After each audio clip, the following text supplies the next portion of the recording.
But to the extent that young people are then, who are interested in faith, are then getting involved through the apps, through Hallow, prayer streaks, whatever, I do very much take her point on board that it's almost the gamification of Christian faith. And the tragedy would be, of course, if you felt like if you didn't learn to pray without the aid of an app. One of the challenges, I think, of this moment is that I think some people are willing to settle for basically cultural Christianity. Hey, we need something like Christian faith, Christian values, Christian institutions, but don't ask me to believe in it. If all you're aiming for is Christian culture, sadly, you won't even get that. You'll get a sub-biblical, idolatrous version of it. Because if you don't aim for the real thing, if you don't aim for Christ himself, you can't have the effects without the source. When our post-everything world has turned life upside down, how do you even know which end is up? If you're committed to a community or a cause greater than yourself, you don't have the luxury of checking out or the freedom to burn out. It's not enough to just keep surviving. We need to thrive again. This is Post Everything, a podcast about remapping culture and rethinking leadership in a liminal age. Welcome to Post Everything. My name is John Houmes, and I am here with my co-host, Brad Edwards. And today we have a special guest, Justin Brierley. Now, Justin has been in the Christian apologetics space for the last 2 decades. He's most well known for his podcast, Unbelievable, and more recent one, The Surprising Rebirth of Belief in God.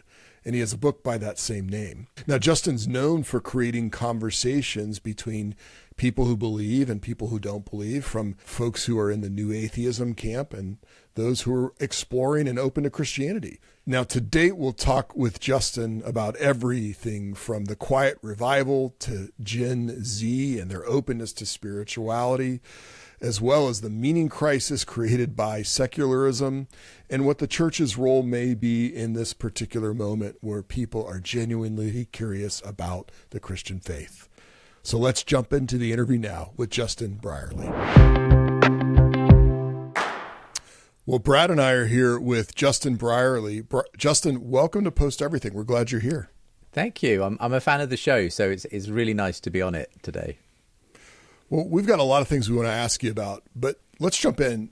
You've had a really fascinating ministry that has involved a lot of things, including facilitating debates between the new atheists and Christian apologists for over 20 years. And during that time, you've communicated about a shift that you've seen, a shift in attitudes, both among academics and intellectuals, that you've called the surprising rebirth of belief in God. And that's included a book by that name as well as a podcast. Can you talk a little bit about what that shift was and what it was like actually having a front row seat to it? Thank you. Yeah. Well, really, I've, as you say, taken a book and a whole podcast series to explain this. But in a nutshell, it's about the fact that I entered the fray of hosting conversations between Christians and atheists in the mid-2000s.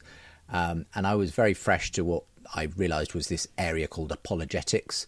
But I kind of cut my teeth basically in hosting conversations and debates between what turned out to be some of the biggest atheist thinkers of the day and lots of the biggest Christian thinkers of the day on a show called Unbelievable at that time. I hosted that show for nearly 20 years in the end. But it began in the era of what was often called new atheism.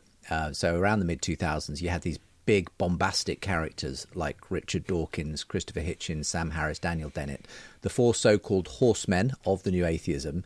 Each had their own best-selling anti-God book, the most famous probably Richard Dawkins' book, The God Delusion. And these sold millions of copies. It was a publishing phenomenon, really.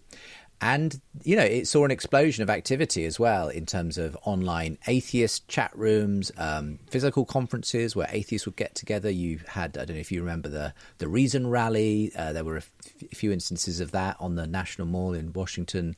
Thousands of skeptics and atheists turning out to kind of chant for science and reason and against religion, essentially. Our equivalent in the UK was the Atheist Bus Campaign, where there were red London buses circulating the capital bearing the slogan, "There's probably no God, now stop worrying and enjoy your life." So It was a really interesting moment. And I remember being quite exhilarated, actually, by the God conversation that this was actually sparking, because in a funny way, while they were telling you to kind of forget about God, they were actually reminding you about God in the process. And in a way, people in the UK hardly needed to be told to forget about God, because religiosity had been in steep decline for generations, fewer and fewer people going to church anyway. So in a funny way, the atheist bus campaign was a bit of a wonderful thing for Christians, because it kind of sort of started the whole conversation on God up. But I was in the middle of hosting some of these discussions, because this new atheism was, as I'm sure you're both aware, very dogmatic, dismissive, often ridiculed religion. That was its modus operandi. And so it was interesting to be in the middle of those kinds of debates and conversations. But I suppose because I had the benefit of actually hosting conversations for the best part of 2 decades from that point onwards, I also noticed a significant shift in that time. And it definitely graduated from these very bombastic, not very civil conversations about faith to something very different. More and more people who I invited on who were non-religious were starting to distance themselves in the end from this new atheist moment. They felt that it had become almost quasi-religious, fundamentalist in its own way.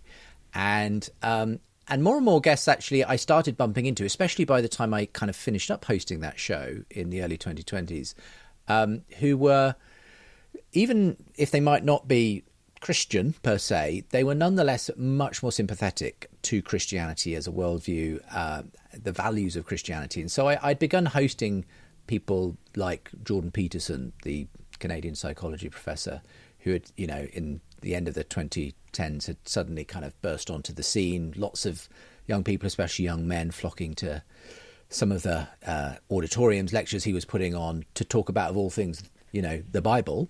And I just found this fascinating. So I was bringing people like him into conversation with atheist psychologists.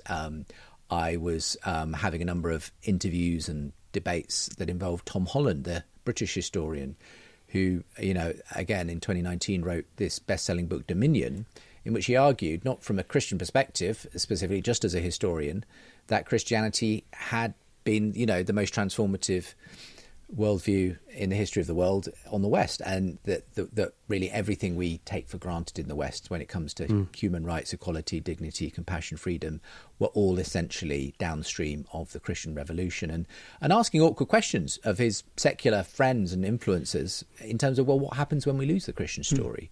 Can we hold on to the fruits without the roots? And so I was just engaged in the middle of a lot of these conversations. I noticed this change in the atmosphere. Gone were the sort of very derogatory sort of ways in which Christianity was being spoken of. The new atheism itself, interestingly, had sort of collapsed, actually, in the intervening years as well. There were all kinds of internal squabbles and fallouts that led to the movement itself fracturing and sort of unravelling. But beyond that, I just think people kind of moved on, and it didn't ultimately answer people's ultimate existential questions. And that's why I think the same audience who I'd seen turning up for Daniel Dennett, Harris, Hitchens, Dawkins, kind of young men looking for answers, it was the same audience who were then turning up later, for Tom Holland and Jordan Peterson and others. But I think they were interested in a different set of answers by that point, because they were still finding their life difficult, and they weren't finding a lot of meaning or purpose in the life that we've created for ourselves in the modern 21st century West. So yeah, I brought this all together, sort of. And at the point I wrote the book and published it, it was very much a kind of sticking my finger in the air and feeling like the cultural wind was shifting. I didn't have any data necessarily. If the data pointed anywhere, it was obviously to the continuing decline of religion in the West. But I sensed that something had shifted in the intellectual atmosphere. So I wrote the book, called it The Surprising Rebirth of Belief in God. And interestingly, from the point the book was actually published about 3 years ago now, that was when I started to notice a lot of other things shifting in the culture. And that was when I decided I needed to kind of track this in real time. And so launched a podcast series that also reflects the themes of the book, but kind of is able to track what's been happening in more recent times as well. So that's the story. Apologies, took a while to explain, but I just noticed this big shift, and I called it The Surprising Rebirth of Belief in God. No, I really that's a fantastic summary, and I especially appreciate in your podcast how you clearly had very well-planned episodes of the thesis, but also interspersed quite a few kind of like, hey, here's where this conversation is going now and how the data points are starting to come through the white noise a bit. And I just appreciate both the forethought and the timeliness of just the way that you did that. That's fantastic. That's very kind. I mean, one image that I start both the book and the podcast with is that well-worn line from Matthew Arnold's poem Dover Beach about the melancholy long withdrawing roar of the sea of faith. And, that was written 150 years ago, and you could say he absolutely called it, when you accelerate to today across that 150-year gap. We have seen the sea of faith withdraw, to be replaced in so many ways by science and technology and secularism. But it was actually a conversation I had with a sort of secular intellectual, but one of those secular intellectuals who's kind of very wistful about Christian faith and would rather like to believe, if he possibly could, it would appear. And that was Douglas Murray, who's the associate editor of The Spectator magazine. And I brought him on for a conversation with, I believe it was N.T. Wright, to talk about finding meaning in, post-Christian culture and that sort of thing. Yeah. And he said to me, he quoted this line from Matthew Arnold's Dover Beach about the melancholy long withdrawing roar of the sea of faith. And he said, well, the thing about the sea of faith, Justin, is it could come back in again. That is the point of tides, after all. And that was a kind of a penny drop moment for me, because I was like, yeah, you know what? I see what you're saying there, Douglas. And he was seeing, and I was seeing, a lot of interesting secular thinkers taking this new interest in faith. And he was seeing, in fact, to his own surprise, some of them crossing the line to Christian faith, people he respected, people he wasn't expecting, if you like, to go that route, but they were. And so he was noticing it. And so to some extent, it was that conversation that really sparked me to think there is something afoot here. And that image particularly was helpful in giving a sense of what we might be seeing coming back in, as it were, on the tide. It is interesting. Yeah, the image of a tide. Some have called that also a vibe shift. Some have used the term reality respecters, but there's this popular interest in Christianity that I've sensed even in local church ministry, where 10 years ago it felt like deconstruction was the main conversation when it came to Christianity. Now it doesn't feel that way as much anymore. You mentioned data and wrestling with data. Much of this conversation about the tide coming in seemed to be quantified in the Bible Society's Quiet Revival report last year. But then in March, the Bible Society retracted their statement because the online server organization they used admitted data fraud. And maybe this is a little bit too inside of a conversation than our usual, but could you just catch our audience up on that and give a quick summary of why the Quiet Revival report and its retraction was significant? Yeah, and I think it is an important thing to be aware of, because it did get a lot of headlines, this Quiet Revival report. In fact, I saw an early copy of it because I know the people who were putting it together, and they had been aware of my sort of thesis, and they were kind of saying, hey, Justin, we've got some really interesting data that kind of looks a lot like what you've been describing. And it was quite remarkable, So this was over a year ago, March 2025, that the report came out, appearing to show on the face of it quite a remarkable uptick in the number of people saying they went to church, especially in the younger age demographic. So specifically in the UK. So Bible Society had run a survey, a big survey in 2018 using YouGov, a well-respected polling company in the UK, and then run essentially the same survey in 2024, about 6 years apart. The significant thing that obviously happened in between was COVID. And they were shocked to find that a remarkably different picture appearing to come out of the 2024 survey, with a marked increase in the number of young people, especially, saying they were attending church. It had gone up from something like 4% of young people, this is sort of 18 to 24, saying they went to church somewhat regularly, to about 16%. And that was even higher among young men, if you just counted that. So this was greeted, obviously, with a lot of enthusiasm. It was a very encouraging set of statistics.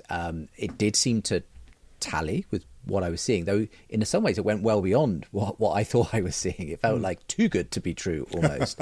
And the reality was, if you know, even I'd been hearing lots of reports from church leaders up and down the country saying we're seeing a lot of people kind of turning up for the first time at church, but none of them were saying we've seen that level of kind of overall increase. And certainly no one was really saying a fifth of the young men in this country are now going to church. That never seemed kind of like it was really. So there was sort of always the enthusiasm with which it was greeted was tempered by a certain amount of, okay, maybe they've got something here, but it might be an overreach. And there were groups that in the course of the rest of the year pushed back quite firmly on this, the Secular Society and so on, who said, look, this doesn't tally with other research that's been going on. Churches who are counting themselves don't seem to be reporting these kinds of things. So what's going on? I did a deep dive actually at the end of our second season of Surprising Rebirth podcast, sort of really interrogating the data and bringing on one of the key skeptics opposite one of the authors of the report. And at that point, you know, it was a bit of a stalemate, to be honest. And they both had, I think, good points on both sides. But then, you know, big sort of news in March this year, the Bible Society announced they were withdrawing the report because, having gone back a few times over the course of the past year to the people who did the survey, YouGov, to double check their figures because they were getting so much pushback on it, YouGov eventually did a bit of a deeper dive, apparently, into some of the mechanics they'd actually used for the survey, and discovered, to everyone's shock, that actually some key sort of software that should have been turned on to stop fraudulent data responses coming through hadn't been turned on. And unfortunately, this meant the data set was compromised, essentially. They didn't know whether they could trust the data. Now, that doesn't mean necessarily that the results, the outcomes that they reported are necessarily false. It's just that, unfortunately, the data cannot be relied upon at this point. Yeah. So, obviously, Bible Society felt obviously that the right thing to do was to withdraw the report. I believe they are planning to rerun with hopefully a more reliable data set to see what comes back. But obviously, a lot of people who had been sceptical of this report were then felt very vindicated, understandably. Yeah. And I can see why. And I think, to be honest, there are question marks over how much you should sort of invest in a one survey that does seem to stand quite differently to other surveys that are happening, and that should give us pause for thought, obviously. Nonetheless, to their credit, Bible Society were just going on what they had been told was an accurate, reasonable report. YouGov, as I say, do these for hundreds of organisations in the UK all the time, and in a sense, far more significant things are affected by this. You know, when Humanists UK use YouGov to poll, sentiment on assisted dying and euthanasia, you know, they use those results to lobby for those things to be made law. So it's a kind of, everyone was a bit shocked that this report had to be withdrawn this way.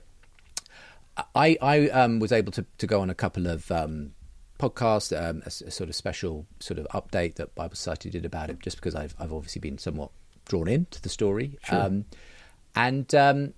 My reflection has been, actually, and I've written a couple of pieces as well, is that, okay, Quiet Revival's been withdrawn, that's fine. But the people who are saying, therefore, nothing is happening, and there have been certain organisations who have wanted to make this a kind of nothing to see here, folks, kind of thing, that's also an equal and opposite error, okay? Yeah. Because something is happening. Yep. And the fact is, the Bible Society report was only one of a number of different pieces of data that are all pointing in a similar direction. I could go into some of those, but basically there's been all kinds of other metrics that have been coming out over the last 2 years, basically, showing a very similar trend in other ways. So I sense that, yes, sad that this major report that was being touted has had to be withdrawn. It doesn't mean there's no rebirth. I think the rebirth is still very much underway. You use that word rebirth, and it seems like you're using that very intentionally. We talk about revival and rebirth. Talk us a little bit through that distinction. What's the difference, and why does it matter for people and pastors especially who are trying to read the cultural moment that we're in? Yeah, I don't claim to be an expert on revivals, but I know a few people who are. And, you know, I think what they would all say is when a revival's underway, you won't need a data set to kind of No, that's good. kind of be Point obvious. taken. And fair enough. Now, obviously, the Bible Society were calling it the quiet revival. They were saying something's happening, and it's maybe so they were trying to temper it. But maybe, in retrospect, revival was never a word we should have associated with what's happening now. I sense that something is stirring, changing, and we may be in, who knows, possibly in some pre-revival phase, who knows. But it seems to me that what you could call it, as I say, is a rebirth, that there's an awakening, at least to the fact that what we've got at the moment isn't working. And I think you are starting to see a renewal of interest in Christian faith. Having said that, it's not that necessarily all of that is translating into people coming into church and getting saved and becoming Christians. That is happening. That is obviously happening for some people. But I think at this point, it's still largely manifesting in an openness. People who are willing to hear about and talk about Christianity a lot more than they used to be. People who are maybe dipping their toe in to religion. There's a phenomenon that I've charted again in the series of the lapsed atheists. I'm bumping into people all the time who are sitting somewhere in between.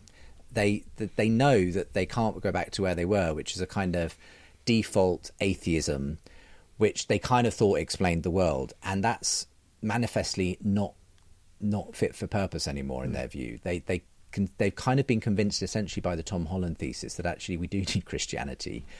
But they're sitting in this uncomfortable space where they've sort of moved on from atheism, but they can't embrace fully fledged Christianity because that seems like something that's still too far off and too weird and different. I was just, funnily enough, being interviewed by someone in exactly this position today, a young guy in the Netherlands who, is a young journalist, has a podcast, and he's saying, I've become fascinated by Christian faith. I really can see the value of it. I no longer calling myself an atheist, but I'm not a Christian either. Have you got any advice for me, Justin? So I did my best, to kind of grasp that opportunity. But I just meet a lot of people who are in that place, and I don't know. There's a lot of people who, one of the challenges I think of this moment is that I think some people are willing to settle for basically cultural Christianity. Hey, we need something like Christian faith, Christian values, Christian institutions, but don't ask me to believe in it. And for me, that's definitely that way. If all you're aiming for is Christian culture, sadly, you won't even get that. You'll get a sub-biblical, idolatrous version of it. And because if you don't aim for the real thing, if you don't aim for Christ himself, then you can't have the effects without the source. And so for me, I think this is an interesting moment, but I think it's also a moment full of potential. Even though I'm fully aware and have covered in great detail, there is a political dimension to this. The political vibe shift is overlapping with this religious vibe shift. That's no reason to dismiss it either, because there's a genuine search for identity and meaning and purpose happening, and I do think that there is an extraordinary opportunity here for us. Now, almost exactly to your point, Freya India, a Gen Z writer on her Substack, Girls, wrote this really great article recently called the Commodification of Christianity. And what she described there was how there is such a device kind of based digital version of an almost kind of boomer consumerism that we saw in the late, second half of the 20th century. And but the commodification is, I think she's onto something, but I think that there's something just one layer deeper there. But she says in this article, some of this commodification seems helpful. Being new to Christianity, I've never read the Bible all the way through, but I have an app that summarizes it for me, that texts me a passage every day.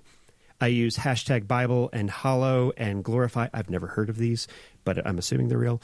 And I'm sure this kind of thing has attracted more young people, that it helps to meet a generation where they are. But I don't know, and this is the key part, lately I'm beginning to feel as if Christianity has become another thing to do on my phone. Now I need faith fast and convenient. I can pray as I go. I can stay prayed up. I've got a streak going. Now, I just appreciate the blunt honesty of that, first of all. But what she is kind of responding to is, I think, probably what you're referring to with some of where there is actually some data and some quantification. For example, last year we saw record Bible sales from publishers, and that's not a small thing, because demand definitely is what drives supply, right? But I'm wondering if this is actually a commodification of Christianity. Maybe it's more so a churchless Christianity or an institutionless Christianity, because that same kind of curiosity or openness to faith is there, but we haven't gotten to the point of, like, I actually have to believe in order to know, as Augustine said, right? Like there isn't that immersion in the institution that actually shapes and forms people. It's still limited right now to the culture shaping media of society, but not the institutions that mediate meaning and purpose that you're talking about. Do you think that does that help explain a little bit of what you're seeing, of like, there's this openness, but this is still short of revival? Yeah, absolutely. And I've read that very article that you mentioned from Freya India, and I've interviewed Freya actually about her own journey, and she's got her own sort of fascinating. I think she's a classic example of this Gen Z interest and openness. Though interestingly, as a woman, as a female, she's not actually where the main demographic of this is happening. It would appear to be young men that is who are the prime recipients or at the front edge of this interest and awakening. And again, the data seems to back that up. So she has also written about the fact of why is this new interest kind of hitting men more than women. She very much wants to see women also sort of engaged in a kind of, and that's what she's trying to do with her Substack. But I think she's dead right. I think there is something about the way, obviously, digital media now dominates the way we consume, which means that the way in which young people are engaging Christianity is very different to the way it was when I was their age, essentially. And that's going to have the positive is, in a sense, is that there is a kind of an immediate access that digital media gives. And so a young person doesn't have to walk through the door of a church to be able to start engaging with Christian content or whatever. And you basically had to do that when you were my age. You had to literally walk into a Christian place to be able to do that. Whereas now, as soon as you just watch more than 30 seconds of a Christian influencer, the algorithm will do the rest. It'll start sending you, Christians, this, that, and the other. Now, obviously, there's huge, challenges with that. It'll send you all kinds of different stuff, not all of which may be very helpful. But to the extent that young people are then, who are interested in faith, are then getting involved through the apps, through Hallow, prayer streaks, whatever, I do very much take her point on board that it's almost the gamification, as so many things are these days, of Christian faith. And the danger, of course, is if you're kind of teaching a generation to pray by kind of hitting a goal, you're basically using the same tools as what the rest of social media is doing in terms of capturing people's eyeballs and attention, and that's kind of what we actually need to break out of through Christian faith. It's that sort of goal orientated. I have to kind of be on it, hustle, make it all work, and the tragedy would be, of course, if you felt like if you didn't learn to pray without the aid of an app. I mean, even worse actually is an interview I read with an Christian AI developer talking about a prayer app that will basically, they say pray with you, but really it's pray for you, and you're essentially replacing a human that you might want to pray with a soulless AI bot who will pray for you. And I'm just thinking, no, this is definitely not what we wanted to be building. Do you know what I mean? There's something very dangerous and scary about that. It's synthetic mediation. Yeah. And so I think this is the incredibly mixed bag we've got with where we are with technology. It's got some great potential uses. It does enable this immediate sort of leaping in. It enables things to flow very fast, but it can also create these very shallow dehumanized actually ways of engaging. So I think that there's a huge challenge. What I am encouraged by, though, is that while that is a significant part of it, without doubt, I do also hear a lot of stories, and there are stats to show that young people are also walking through the doors of church for the first time. And that's a huge win for me, because it's only really in the context of a human Christian community that the rubber really hits the road and you start to experience the real thing. And my hope and prayer is that more and more young people will do that. And just to add to some of those stats, I'm very glad that Bible sales are up, physical Bible sales are up. That is absolutely a sign that something's changing.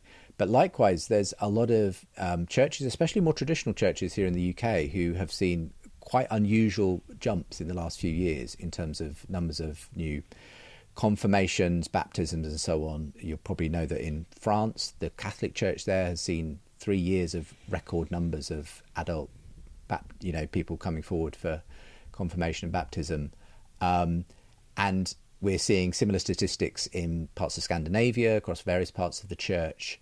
There's even this Church of England, which has just seen terminal decline really for generations. They've had the 5th year in a row of growth in the UK. Now it's modest, and it should absolutely be acknowledged that they are not yet back to the pre-COVID levels, because COVID kind of decimated church going for the Church of England. But 5 years in a row of growth feels to me more than just a bounce back from COVID. It feels like there's a trend there, so I think there are reasons to not necessarily sort of feel like this is just an online phenomenon. This has no bearing on kind of quote unquote real church going. I think something is happening there, but I think it's still a challenge, because the young people who are coming through the doors are obviously being discipled by a very different, algorithmic world than you or I were, and so that's a huge challenge for church leaders. How you grow people into disciples of Christ when we are just trained by the algorithm, and how do we escape that vicious circle? This is more anecdotal, but Brad and I planted churches, he in the Boulder, Colorado area, me in Hollywood, Florida, north of Miami area, and we coincidentally launched our first services within a week of each other in right around the election in 2016, which was very divisive moment in our country. But one of the things Brad and I have joked about is that over the 8 or so years of planting, we got very few theological questions from people, which felt like a very different moment, where people would want to talk in the past about, why is God this way? Or what does this mean in the gospel? What we got for a while was a lot of accusations about the ethics and morality of the church, and we weren't asked questions. We were told definitive statements. And as I've been at Spanish River Church in Boca Raton, Florida, and been in charge of overseeing family ministries here, it's taken me a little bit of time just to adjust to seeing a genuine curiosity and openness among Gen Z and young people. They actually have questions about the Christian faith that aren't loaded. They really want to know. And so that's been very exciting for me, just to even start the conversation much more at third base, to use an American sports analogy, than sort of, with 2 strikes on the count. So anecdotally, that's what I've experienced. Yeah. And I can understand that and resonate with that. Again, I think for me, I think this is especially true in the UK, because we have been in such an unchurched, post-Christian kind of culture for a long time. What that means for Gen Z is they've never really been in church or even much around Christian culture, full stop. Whereas their parents and grandparents were still, even if they'd stopped going to church, there was still a sort of more of a religious kind of thing in the air. I mean, I think this is especially true of those new atheist characters, Richard Dawkins and Christopher Hitchens, 2 of the UK-based ones. They were both kind of rebelling against what they saw as the dangers of institutional religion, because they, grew up at schools where they had to go to church and chapel. And, very sadly, in Richard Dawkins' past, there's some kind of abuse happened, I think, in some context there. And but generally speaking, the thing that the boomers and the Gen Xers were doing was they were throwing off the shackles of institutional religion, and the way to do that was to declare yourself an atheist, and that was the rebellion. That was what it was. It's not rebellious to be an atheist anymore, and for Gen Z, it's because it's just become the default setting in culture. It's actually more rebellious and edgy to look into religion, and it's because they don't have anything to kick against. They don't have a bad experience of church to kind of say we need to get rid of religion. They haven't really experienced church, so it's an interesting thing, because on the one hand, we've sometimes bemoaned the fact that young people are so unchurched and really have no clue about the Christian story or anything like that. But at the same time, it sort of is part of the reason why they're open as well. Yeah. And again, the research seems to back this up, that there was another piece of research done towards the beginning of last year showing that Gen Z are half as likely to be atheists as their parents or grandparents. Wow. And they're very open. Now, that means they're open to all kinds of things, not just Christianity. And if you go on TikTok, you will see, witch talk, young women trying to control their environment through magic and spells and hexes and things. You'll find crystals and manifesting and tarot and all of that stuff. But interestingly, I think there's something of an open door to Christian faith as well. And we've got a young lady in our church who about a year ago was baptized, and her story is really interesting because it's one of these classic cases of a young woman who was looking for meaning and purpose, went down the road of, on TikTok and social media, kind of following influencers who were talking about manifesting and crystals and tarot and so on. And then somehow a Christian influencer pops up in her timeline, and she just said, I felt like there was something different about this person. So I clicked on, and then obviously the algorithm started sending me more Christian content. And just by herself, without ever walking into a church, she basically asked her grandmother, who was kind of the only Christian in her life, if she could give her a Bible. And she did. And she started reading the Bible. And she said that when she started reading the Bible, it just like something switched on. It just started speaking to her. So she eventually essentially became a Christian on her own, without having any Christian friends or anything, just through that. And then looked for a church and ended up at the door of our church. And we were obviously delighted to baptize her. And she's got a wonderful story, and she's growing wonderfully in faith. But that does happen, and that's a new thing. We haven't seen that before. And so it's, I don't want to disparage everything about social media, because it can be an amazing gateway in that kind of way. But it's because they're open, in that kind of way.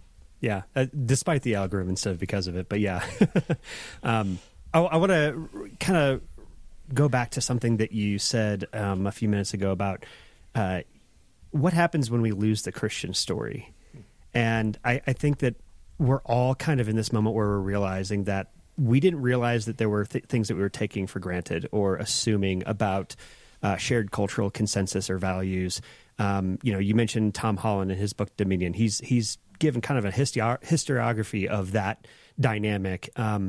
Richard Dawkins, I remember him referring to himself as a cultural Christian, which I never thought I'd hear come out of his mouth before. And I think my favorite story of the last few years has been Ayaan Hirsi Ali coming to faith, and her talking about how society is a cut flower, that we haven't seen it fully wilt yet, but when you cut a flower from its roots, it can't sustain its life in that way.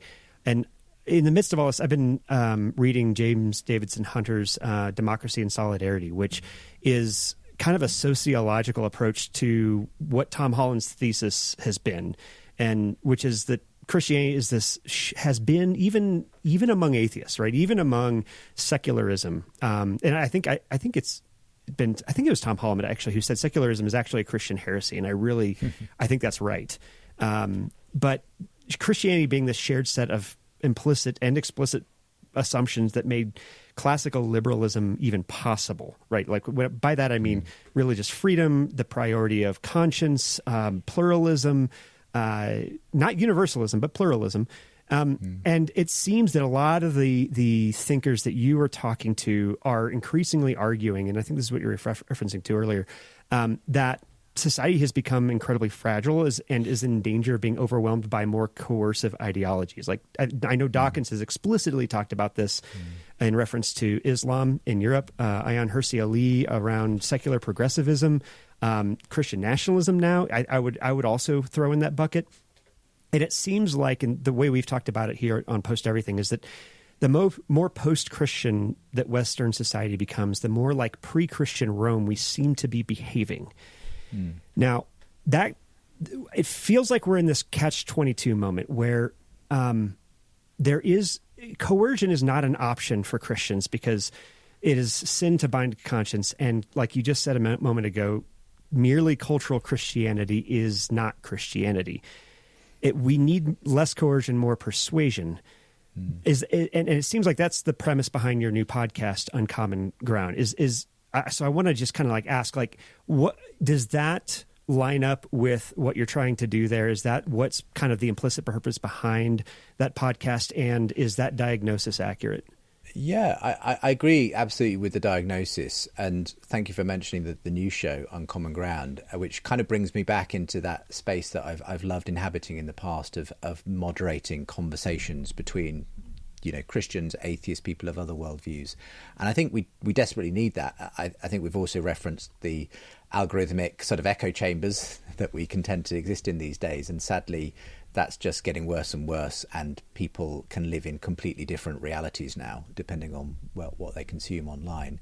And I just think we need to have far better conversations where we actually sit down with each other and address each other and don't demonize each other in the process. And so that's what we're aiming to do with this new show. And I think it is a great moment to do it when there is this upturn of interest in faith, a recognition, at least, as you say, that whether we can sustain the values we hold dear in the absence of the Christian story.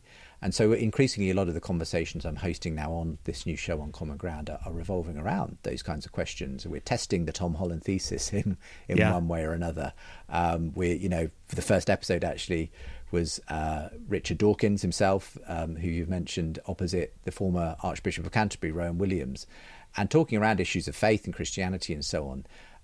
But so interesting in a way that it felt like bringing Dawkins on, it honestly did feel like, okay, he's still stuck in a kind of a way of looking at faith that so many people have moved on from, as sort of God is just this scientific proposition to be kind of investigated if he does exist.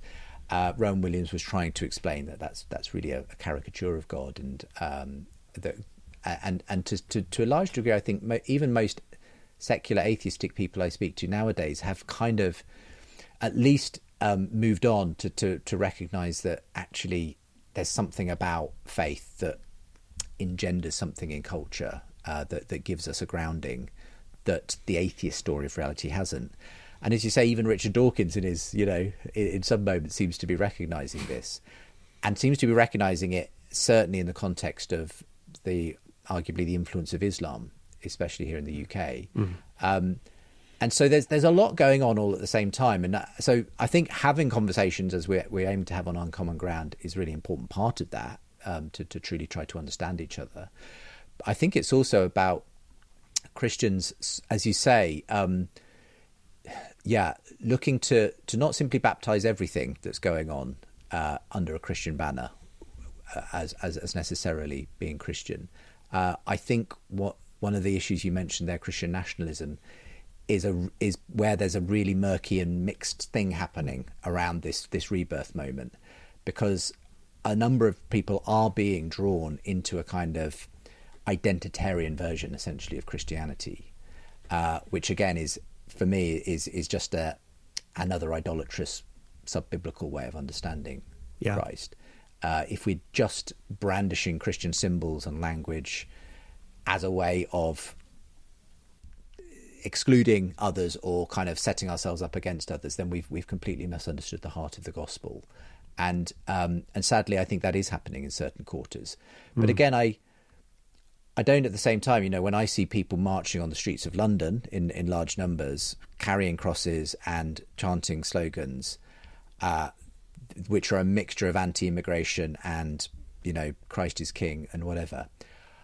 I also want to have compassion, even if I disagree with, aspects of the way they're going about their free speech. And even if I think they're misrepresenting what Christianity is ultimately about, I'm still very aware that they are on a search for identity. It's because they feel lost. Yeah. And there's a sort of cry there for meaning and purpose. And they feel like they've been left behind in the culture that's been delivered to them. So let's not stand in judgment necessarily over people where we may even disagree with the way they carry out their politics, but let's seek to have a conversation and treat them like humans and welcome them into our church and hopefully introduce them to the fullness of the gospel in the process. And I know church leaders who are dealing with this, in real time, people who are coming in with highly politicized views, but they've stepped through the door of the church, and that church leader is trying to do their best to engage them where they are in love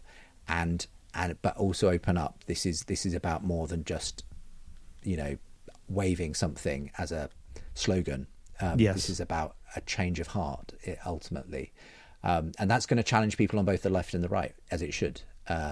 It has to transcend the political dimension of this. So yeah, all of that is to say, in a very convoluted answer, I think it's a messy, mixed business, but then moves of God always have been. Why would we expect it to be any different in our age? I've sometimes reached for the parable Jesus tells of the wheat and the tares, and when the farm the owner sows the good seed, and then an enemy comes in the night and sows the weeds among it, and the servants say, "Shall we go in and uproot the weeds?" He says, "No, let it all grow up together." And when we harvest it, we can separate the good from the bad. And I think, we're seeing a harvest here, but we're seeing some tares and weeds mixed in amongst it. It was always this way. And so we're not supposed to go in and trying to, I don't know, it would be a mistake to go in and tear it all up in sort of, and I do see some people wanting to dismiss all of this, saying it's just a political thing. It's just a, political vibe shift, Justin. And yeah, that's happening. I'm not denying that. But there's also a good harvest to be had there as well. And so let's, to some extent, let God be the judge in the end of what happens in people's hearts. Let's just do what we can to harvest the good crop that is there, and not sort of be too sidetracked by these debates around the politics of all of this. Let's be wise, loving, faithful as we can be, as we're called to be. I mean, if there is anything that we can draw as a lesson from the Gospels, it's that when any people group or any kind of worldview feels besieged or anxious about their future and long-term legacy and viability, that there's always going to be this temptation to seek to preserve through kind of purity movements, right? Like, I mean, there is a kind of ideological militarism of policing the boundaries, what Nietzsche called the narcissism of small differences. And so it makes a whole lot of sense to me that, like, I don't know how we could be in the kind of losing the Christian story moment and there not be some of that kind of extreme. I mean, messy is such a trite word to use to describe what you're talking about here, but the messiness of sorting through and navigating this cultural change. So I think that's a really good word for just being like, we have to err on the side of welcome and into Christ, into his hospitality, because that is his. I mean, he was clear. It's not that he sacrificed truth for the sake of love. He spoke truth very out of love, and that is, we need a lot more of that in this moment for sure.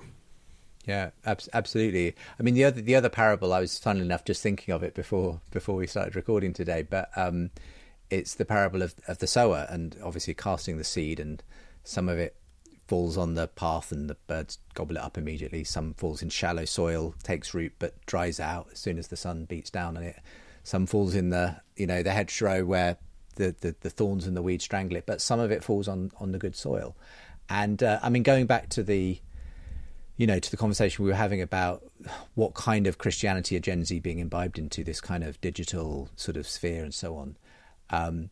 There's still there is a huge danger of shallowness. There's a lot of shallow soil out there, which as soon as it springs up, it's being snatched away again, or it's drying out. And I think the job of the church in a way is to try and provide as much deep soil as possible, Yes. to try and provide that space where the seed can fall but then grow into a crop and a harvest. And let's expand that field as far as we can. And that means absolutely sort of recognizing where those shallow places are, or the tangles and the weeds that are so quick to often, embroil us as well. But I do think there's a lot of people who are ready to receive that seed right now. It's not falling on the hard place right now. It's like there's a kind of, it's springing up, but it's so easy for it to be choked by the things that are happening in our culture right now. But yeah, if we can expand that field of good soil, then I think there's an enormous opportunity. Amen. Let me ask a question about that. Maybe a type of person who would be adjacent to what you're talking about in terms of the metaphor of the soil. In your book, The Surprising Rebirth of Belief in God, you lay out the fact that the meaning crisis is what is actually making secular thinkers take Christianity seriously again. So in some ways, the putrid soil is actually becoming fertile soil in a strange, God-given way. But when you have someone like Douglas Murray or Tom Holland who says the Christian story is deeply powerful and valuable, but they didn't stop short of belief, what do you think is holding them back? What's the missing ingredient in that soil? I mean, I will just say that for Tom Holland, I don't think he is holding back. I think he's actually, he can be coy about it, but he goes to church whenever he can. He's a confirmed, communicant member of the Anglican Church he attends. He will tell you, I sometimes have my doubts. We all do. We all have our doubts, don't we? Yeah. As far as I'm concerned, Tom's in, basically. that's my view. That's anyway. so encouraging. I love that so much. Yeah, and we had a very honest conversation. Actually, he's quite open about this. We had a conversation in front of a large crowd where he talked about a kind of miraculous event, actually, that kind of really brought him to the edge of faith. Beyond just a kind of an intellectual appreciation. That's you can go and listen back to that on the first season of my show. But but no, I do still accept that there are a lot of people, as I mentioned, who are caught somewhere in between, and it's and I don't know always what it is. I think for some people, if I'm being brutally honest, I think it's often difficult for people who have always been the master of their own life and who are highly intelligent to kind of submit their. It's not that we have to throw away our intelligence or our reason, but to kind of understand that that's not the key ultimately to faith. That it's about submitting yourself to something bigger than you. It's the fact that this can be entered into just as easily by a child, someone with no intellect or reasoning abilities, and God looks on them both equally. So there's something about that. Again, in a very honest moment, when I interviewed the wife of Jordan Peterson, Tammy Peterson, who herself has come to faith in the last few years, and I asked her, I sort of was a bit cheeky really, and said, what about your husband? Because when I've seen him or spoken to him myself, he's very hard to nail down, let's say, on this. He still tends to talk about God in quite abstract terms as the sort of ultimate, the top of a hierarchy of values or something like that. And she said, I think his intellect's getting in the way. I think that he has trouble submitting himself to something that he ultimately cannot explain himself. And I just think that's probably true of a lot of people. I think that is part of the problem for some people. And sometimes in that case, it's not it's not a great cultural intellectual argument from Tom Holland that's going to take them over the line. It's not a really brilliant philosophical argument. It's probably going to be something like what did bring Ayaan Hirsi over the line, who at one level had been convinced by the Tom Holland argument intellectually that Christianity was the foundation and source of Western moral culture, and that the atheism that she'd kind of adopted since she had fled Somalia from a sort of, Islamic brotherhood, that the atheism she'd adopted could not provide the foundation that was needed for that culture. But at a personal level, it was a personal meaning crisis that was the thing that brought Ayaan to the point of conversion. And that was when, after going through a long spell of deep depression, alcoholism, and nothing seeming to be able to touch it, one counsellor said, "I think you're spiritually bankrupt, Ayaan. Have you tried praying?" And she said, "I can't possibly pray. The God I was raised with was a monster." To which this counsellor responded, "Well, what if you tried to describe to me a God you might be willing to believe in?" And as she did that and played along, she realised she was essentially describing Jesus Christ. And so thought, maybe I don't need to invent a new God. Maybe I should try praying to this person who claimed to be God. And so she tried it. She tried praying. She started going to church, and in her own words, God completely turned her life upside down. And it's a very simple faith in that sense that she has found, because it has changed. It has had this effect. It has had this transformative effect on her life. Even her husband, Neil Ferguson, the historian, has started going to church and been baptized alongside her because he saw the effect it had on her. Nothing else had that effect. And he said, "I've still got plenty of doubts. I'm not quite sure I've put this all together, but I'm on the basis of what I've seen happen in my wife's life, I'm going to put, I'm going to commit myself to this as well." Wow. And I think that is the way it always happens. It is ultimately about human hearts that are ultimately transformed. It's wonderful to have a kind of something going on in the culture that's pointing people back towards faith, but ultimately if it just stays at a cultural level, then ultimately I don't think it will actually change the culture, because cultures only get changed when human hearts get changed. And that happens through Christ ultimately. That's good. Wow.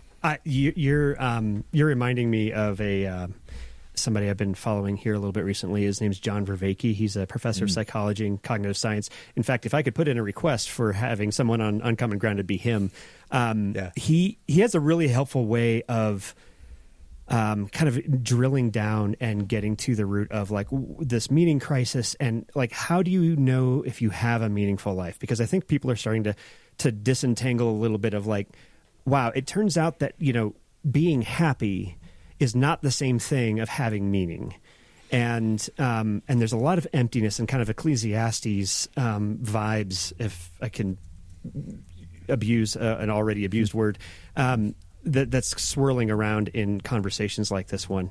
And he has two questions that I think are just really, really helpful.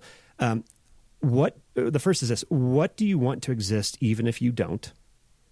And two, how much difference do you make in it? And I think that there is some incredible opportunity there. Now, he's not a Christian, so he's not, thinking about, the kingdom of God as an answer to either of those questions, or like what the role in that is.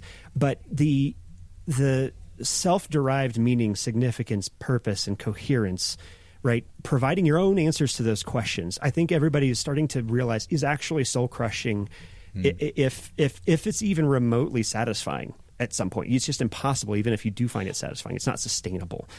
And so my question is just like, how...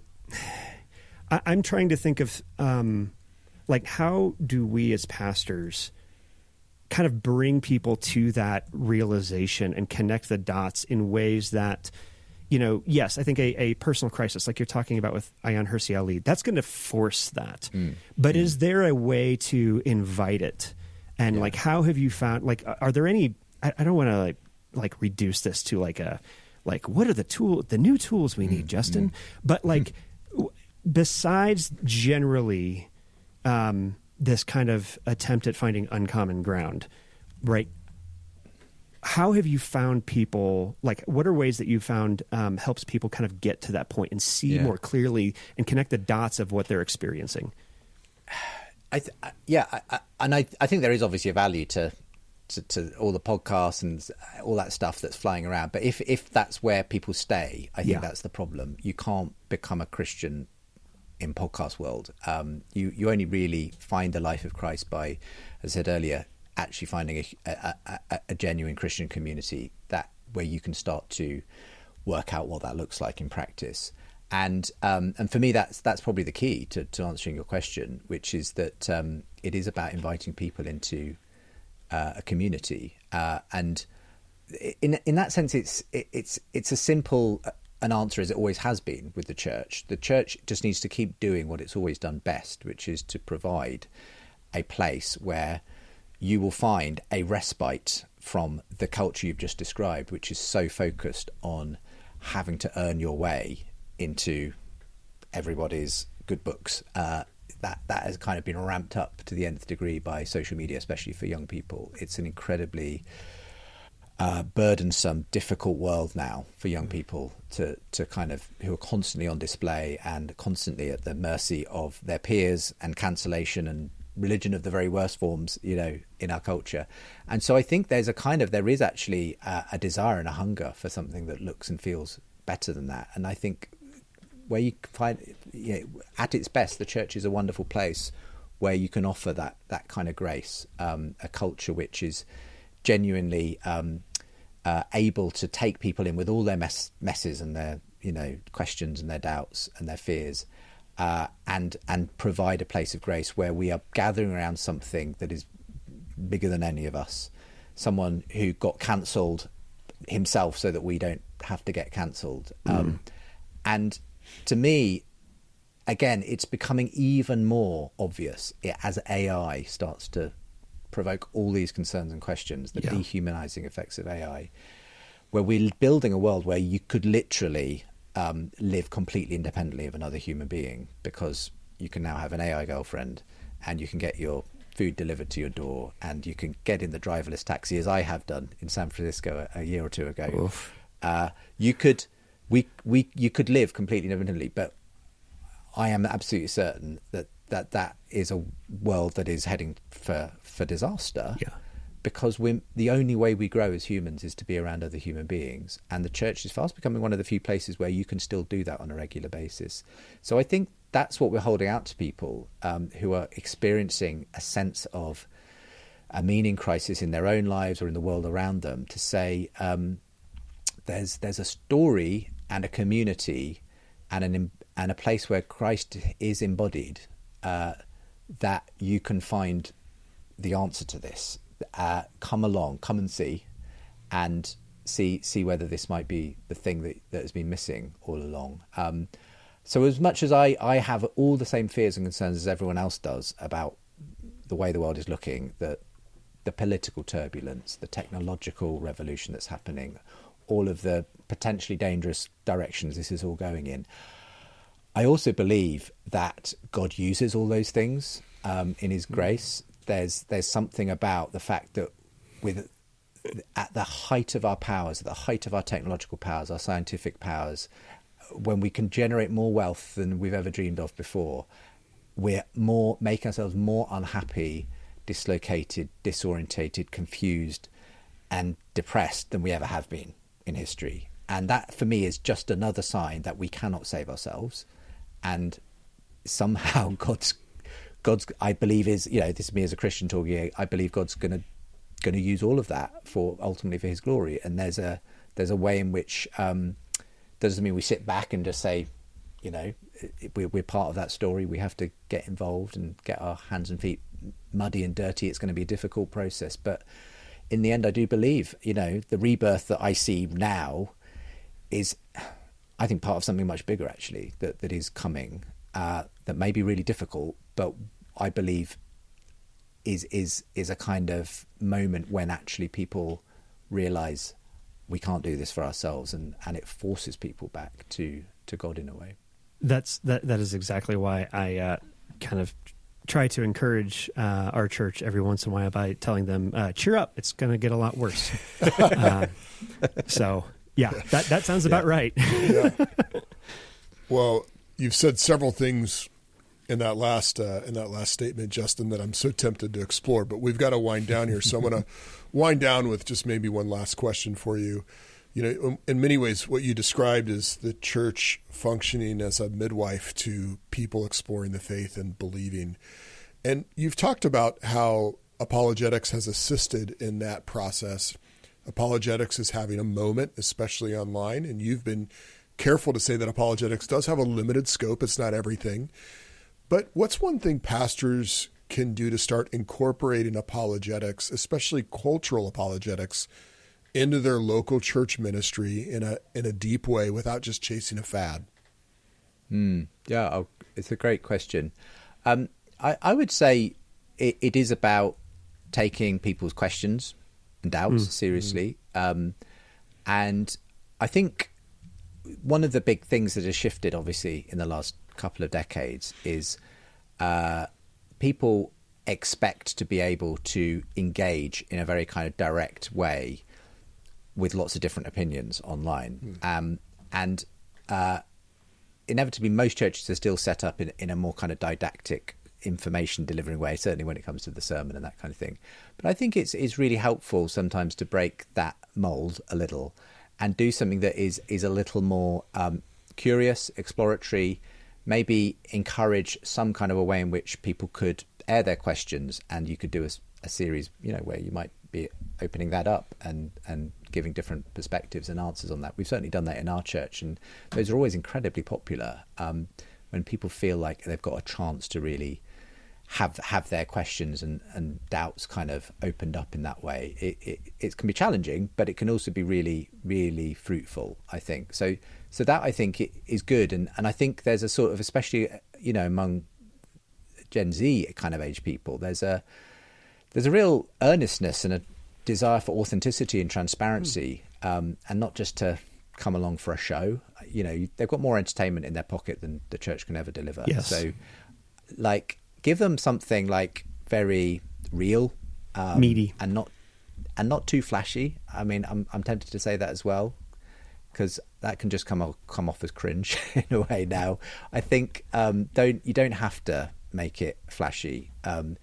They're looking for something really meaty and meaningful, and so aim for that, I would say, when it comes to the way you deliver whatever it is you're delivering for your people. And I would say just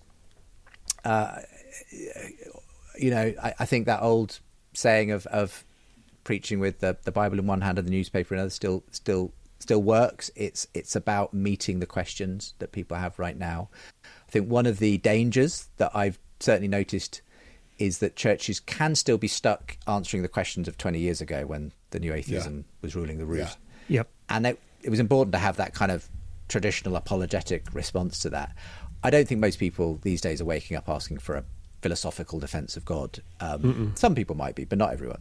And they're more likely to be waking up and asking, give me a reason to get out of bed this morning because I feel depressed. And at that level, we just need to make sure we're responding to the issues that are actually there in front of us in the congregation, in the world around us. And so, let's continue to be wise. If we are a pastor in that position, make sure that we're engaging with the questions that are actually there on our doorstep. Justin, that's really helpful. I can tell by some of the terms you use that you have Gen Z children, as do I. And Yes. We're really grateful that you came on, and we really enjoyed talking with you. Thanks for coming on Post Everything. Thanks, guys. Really, real pleasure to be with you. Thanks for having me on today. Absolutely. Anytime.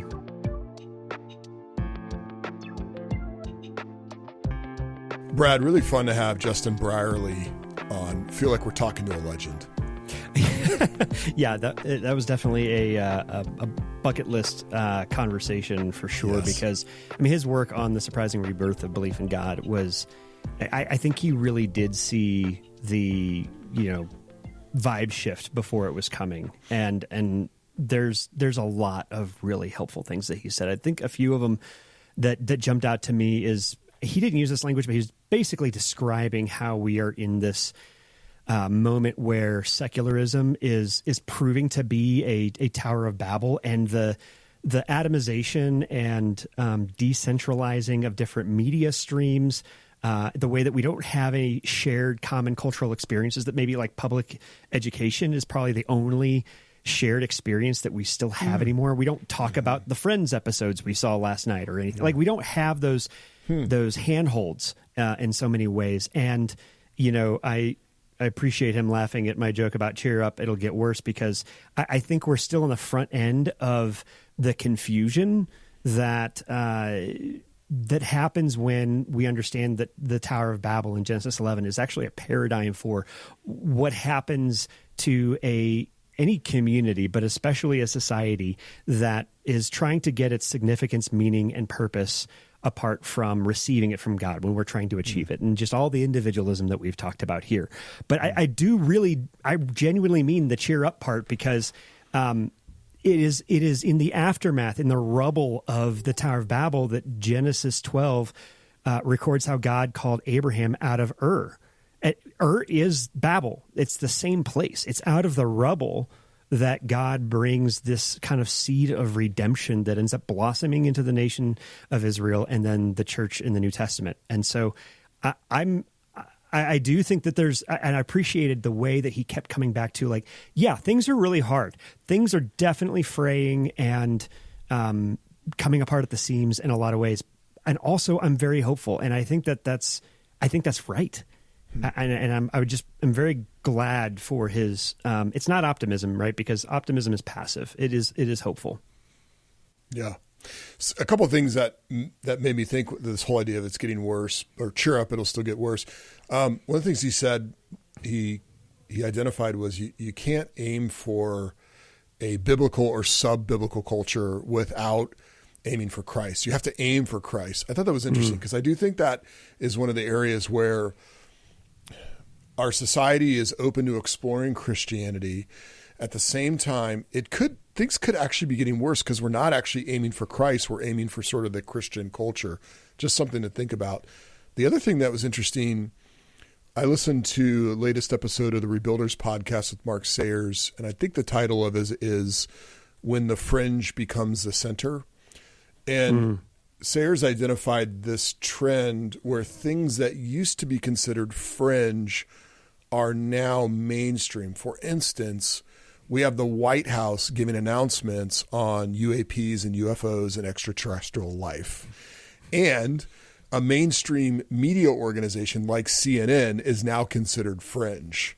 So there's a swap that's happening that's very interesting, that and the fringe by definition isn't mainstream, which means the places where people end up, the different nuances of fringe are so vast and various, and we don't have this shared experience anymore. Even in conspiracy theorists, they have all sorts of different ones that push them to different parts of society. We're not getting up on Thursday morning anymore and be like, hey, did you watch Friends last night? We're talking about really bizarre things, but that's the mainstream right now. Yeah. But I do wonder if there's a spot in there, because everyone's so open to wild ideas, if that has created a soil where Christianity has now got a seat at the table again in terms of the public marketplace and the world of ideas. Yeah, and I mean, I think that's a thesis that we are definitely gonna. You and I have been scheming a little bit behind the scenes here about some a podcast or a few episodes around the ways in which we're seeing kind of a re-enchantment or a move away from just hyper materialism towards an openness to a lot of fringe theories that's blending spirituality with and esotericism with science fiction stuff. And so we've been exploring a lot about that, especially because in the ways that AI is kind of introducing and expanding the horizons of our imagination of like what's plausible. I think we're going to see a whole lot more of that. But one thing that's really interesting to me, John, about that Mark Sayers episode that you're referencing is we've been talking about how social media has fractured us in a lot of ways. Like the algorithms divide us into smaller and smaller groups so that we can be like, our attention can be continually monetized. And that's part of the narcissism of small differences I mentioned. But I think AI has the potential to have the opposite effect.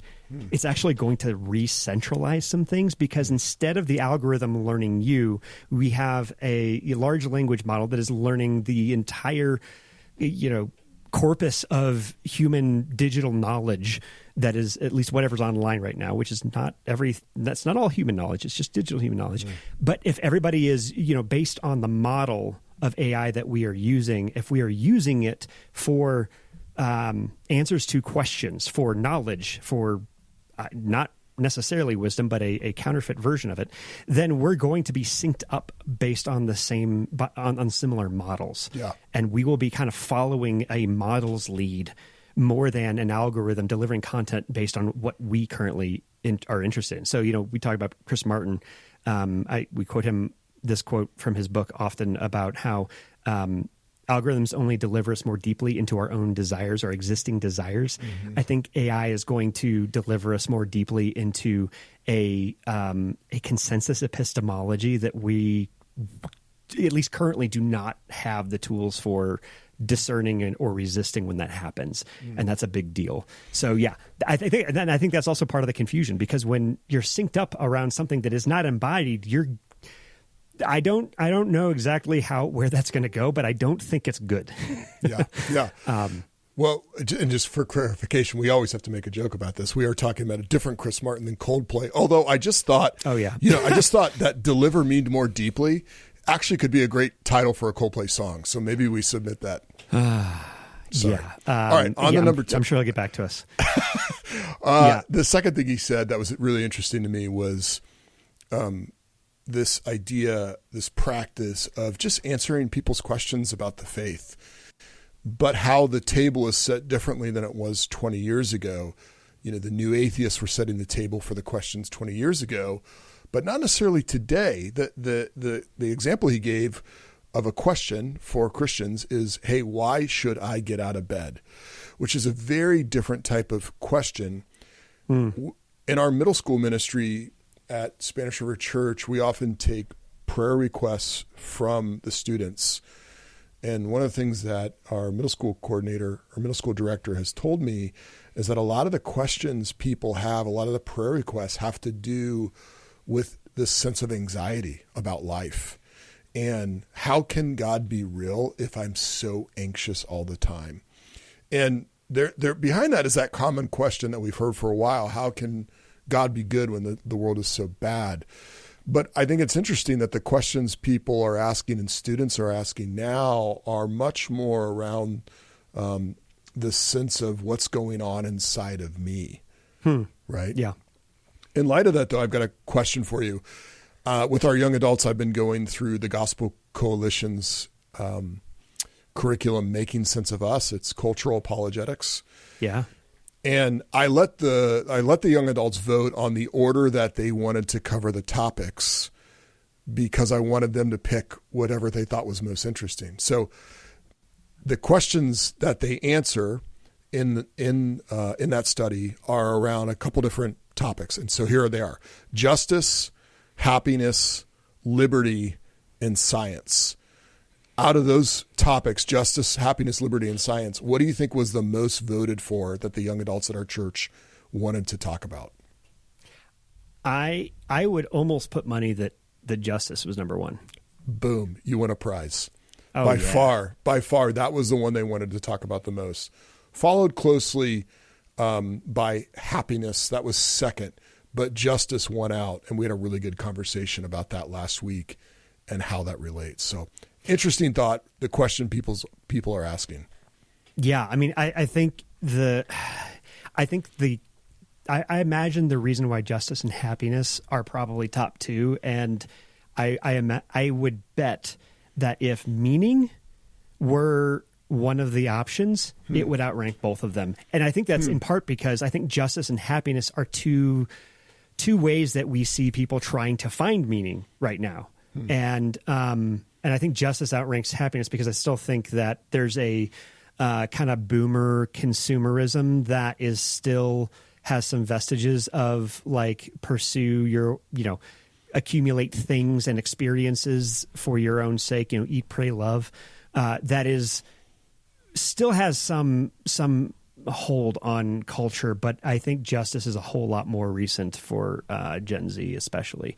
But yeah. And I think what you're describing, John, is a move away from the kind of an intellectual apologetics, the cognitive even that Justin was describing, and towards something more existential. Like I when he mentioned that, I couldn't help but think about when we talked with Paul Anleitner and how he talked about how we are in this meta-modern moment where the irony of the millennial generation that just like wanted to tear down everything sentimental and see through everything, that like, this isn't real, this is all fake, that it's exhausting.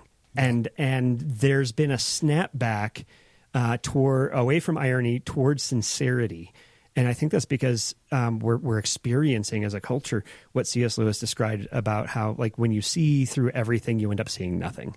And that's really empty. Nothingness is empty. And so I think you're right about that.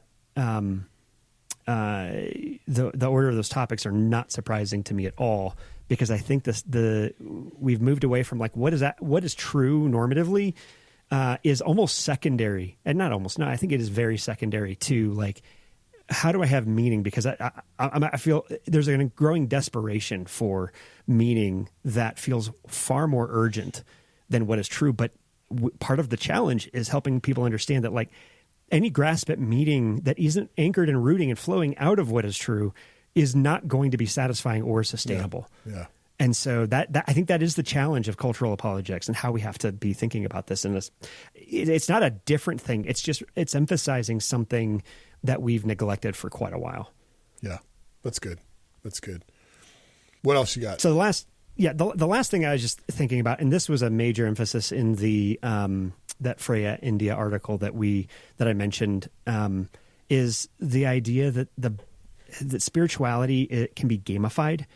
And there was this great line in a little bit further down in the article from where I quoted earlier. She says, "Get used to playing a game and reality becomes boring. How on earth am I going to get through the book of Psalms when I'm used to iBible?" And man, that is such a well-articulated and pithy example of how devices are not just media. Devices are not just generic technology. They are a counterfeit institution that is forming and shaping us. And just like I wrote in The Reason for Church, in the chapter on counterfeit institutions, which I do have a little bit of a regret that I narrowly define counterfeit institutions as social media. I think more accurately in the way that things have gone since writing it, that is probably more appropriately applied to devices.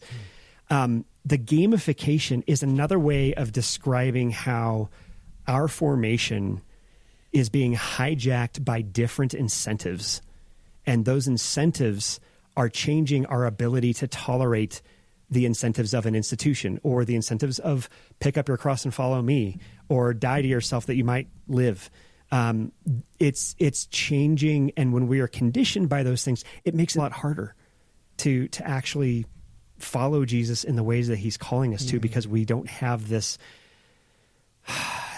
basic, it's a dopamine fueled incentive. Oh man. Yeah. I mean, Justin used the phrase, we're praying with apps. And the challenge with that is maybe we're not actually praying. Maybe the app's doing all the work. Yeah. And he mentioned something about Christianity with your phone in your hand, and how that just reframes everything so much. We've got to be able to do Christianity without looking at a screen. Oh man. And not to say that there aren't some amazing things. I mean, you and I are on a screen right now. We hope people listen to our podcast. We hope it's encouraging in their faith. And yet at the same time, there are some core fundamental things about Christianity that we just can't do while holding a phone and looking down at it. And yeah. No, I mean, even like, just to make this even more concrete for people, this isn't just about our faith or about the Christian religion either. This is about human formation and anthropology, right? I think when we were talking about to Alan Noble, I mentioned how we moved our oldest to a different school this year. And in order for him to catch up, because he was a full grade behind in math and writing, and over last summer, we, basically homeschool tutored him for summer school, in math to catch him up. And I was trying to, help him work through some math problems. And I realized like he's trying to do it in his head. And then when he gives an answer, he's framing it as a question. It's like, is the answer 32? And I'm like, let's pause here. Like, are you telling me that's what you think it is? Or are you guessing? He's like, well, I don't know. I'm like, okay, well, try to just work it out. Like, use your pencil, like on the double digit addition and subtraction, like on paper, like write it out. And he like resisted. And I'm just like, do you know what I'm saying? Like, do you understand like what I'm asking you to do? He's like, no, I don't understand what you're asking me to do. And I'm like, okay, when you were in school last year, were you taught this? And what he described was learning how to do math on a multiple choice based game on a computer that he's used to. If you get the answer wrong, you're not penalized. You just keep guessing until you get the right answer, and then you can move on in the game. Oh boy. And so it wasn't actually like pen and paper, showing your work, add the remainder, whatever. Like that, it made him unable to do it in real life. So like take that same principle of that gamification and apply it to just basically any kind of social or spiritual dimension.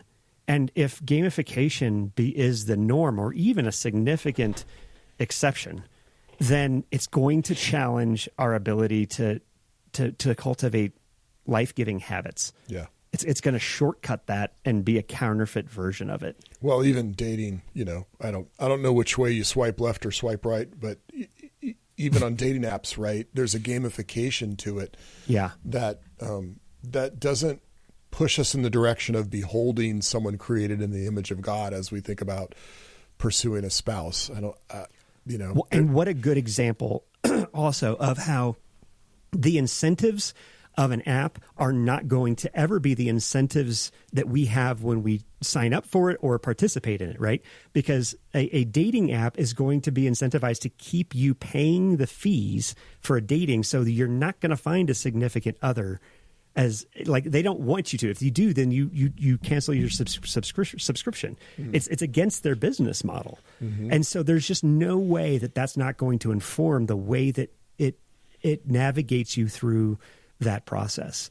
And it's going to be contra what you actually need, and it's going to be satisfying or sustainable. Yeah.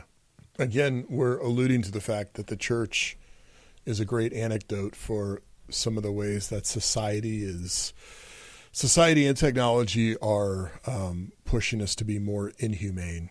The church is actually the anecdote for towards human flourishing in the midst of a society. And the antidote too. Yeah. What did I say? Anecdote. Oh. I mean, it's more than an anecdote, but it's at least that, Yeah, 100%. yeah, that's what I meant to say. 100%. Yeah, it is the antidote and an anecdote as well. So, yeah, both. Hey, man, great episode until I said anecdote, but we'll fix that next time. And Brad, good chatting. We'll talk to you again. Sounds good. See you later. All right, bye-bye. Thank you for listening. If you found this episode helpful, text it to a friend. Please take a minute and rate this podcast. Leaving a review helps other people find us and connect. You can send us questions or feedback by emailing us at posteverythingpod@gmail.com. Thank you.